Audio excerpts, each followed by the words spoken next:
오늘의 사회 이슈를 정원희 기자가 종합해드립니다. 오늘의 이슈 포커스 정원입니다. 정부가 북한에 대해 훨씬 더 강력한 독자 제재안을 검토하고 있다고 밝힘에 따라 신규 제재의 범위와 강도에 관심이 쏠리고 있습니다. 조준혁 외교부 대변인은 11일 지난 3월 독자 제재를 통해 금융 제재와 해운 통제, 수출입 통제, 출입국 제한 등 다양한 분야의 조치가 이루어졌다며 현재 범정부 차원에서 보다 구체적이고 실효적인 추가 제재 방안들을 강구하고 있다고 밝혔습니다. 전문가들은 새 제재가 기존 제재를 토대로 대상을 확대하는 방향이 될 것으로 분석하고 특히 김정은 정권 수뇌부 인사들이 금융 관련 블랙리스트에 포함될지 여부에 주목하고 있습니다. 국내외에서 잇단 발화 사고를 일으킨 갤럭시 노트 7이 출시 2개월 만에 결국 단종됩니다. 삼성전자는 11일 오후 증권거래소 공시를 통해 생산 중단을 최종 결정했다며 단종을 공식화했습니다. 8월 전 세계에 출시된 갤노트 7은 배터리 결함으로 발화 등 사고가 여러 차례 일어나자 다음 달 약 250만 대의 기기 전량을 리콜한 후 최근 배터리를 교환한 새 기기 판매를 재개한 바 있습니다. 그러나 새 기기에서도 발화 사고가 잇따르면서 소비자 불안이 높아졌고 이날 오전 갤럭시 노트 7의 전 세계 판매와 교환을 중단했습니다. 삼성전자는 오는 13일부터 기존 단말을 전액 환불 조치합니다. 태풍 차바로 수해를 입은 침수 차량에 절도가 기승을 부리고 있습니다. 울산지방경찰청은 11일 침수 차량 보관 장소에 모아둔 차량의 부품이나 귀중품을 훔쳐가는 일이 잦아 수사하고 있다고 밝혔습니다.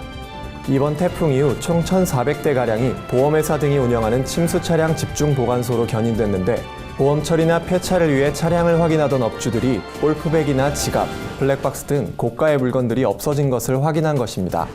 경찰은 절도범들이 침수 과정에서 유리가 파손돼 벌어진 틈이나 문이 잠기지 않은 차량을 열고 범행한 것으로 추정하고 있습니다. 정부가 낙태 수술을 집도한 의사에 대한 처벌을 강화키로 해 논란이 일고 있습니다. 보건복지부는 지난달 대리수술과 일회용 주사기 재사용 등 비도덕적 진료 행위를 뿌리 뽑기 위해 해당 의료인의 자격정지 기간을 최대 1년으로 늘리는 의료법 개정안을 입법 예고했습니다. 개정안에 담긴 비도덕적 진료 행위는 총 8가지로 인공 임신 중절 수술, 즉 낙태도 여기에 포함됐습니다. 그러나 일부에선 의료인에게 모든 책임을 전가하는 것 아니냐며 법과 현실에 괴리가 있는 낙태에 대한 사회적 합의를 이끌어내는 것이 우선이라고 주장하는 만큼 개선책이 필요할 것으로 보입니다. 미국 대선일을 한 달도 채 남기지 않은 시점에서 공화당이 내부 분열 양상을 맡고 있습니다. 공화당의 대선 후보 도널드 트럼프의 음담패설 녹음 파일이 공개되면서 지지율 추락과 함께 당 내부 인사들도 등을 돌린 모습입니다. 공화당의 1인자 폴 라이언 하원 의장이 사실상 트럼프 카드를 버린다고 시사한 가운데 2008년 공화당의 대선 후보였던 존 맥케인 상원 의원 등 많은 공화당 의원들이 트럼프 지지를 철회했습니다. 앞서 지난 8월 무슬림 비하 발언으로 지도부와 크게 한 차례 충돌한 바 있던 트럼프가 선거를 코앞에 두고 다시 한번 최대의 위기를 맞았습니다. 구티비 뉴스 정원입니다.